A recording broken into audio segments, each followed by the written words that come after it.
So vagus nerve stimulation, or VNS, involves the implantation of a small device. It's about the size of a 50p piece that is surgically implanted underneath the skin on the left side of the chest, upper chest, with a wire that goes underneath the skin to the nerve in the neck called the vagus nerve. And this device stimulates this nerve every 5 minutes for about 30 seconds, most commonly. And stimulation of the nerve leads to an alteration in the pattern of the way the nerve works and the signals and messages that it sends to the brain. And it is this change in the signals the nerve is sending to the brain that appears to lead to improvements in depression.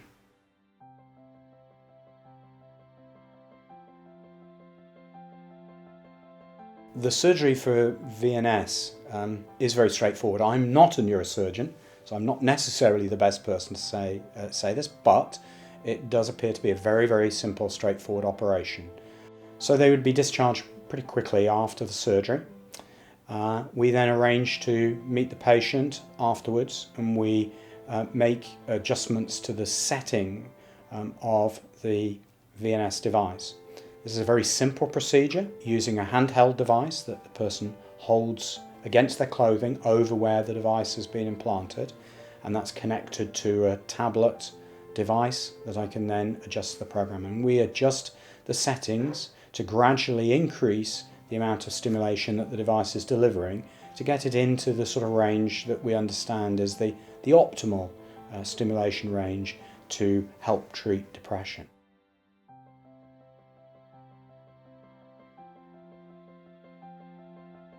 We may see a response after 6 to 12 months, and then it may take longer before somebody then maybe achieves remission and sees a full return of normal function. For other people, that improvement in function and improvement in quality of life can occur earlier, and sometimes can even occur despite some ongoing symptoms. So it is very, very variable, but ultimately it is defined by the patient.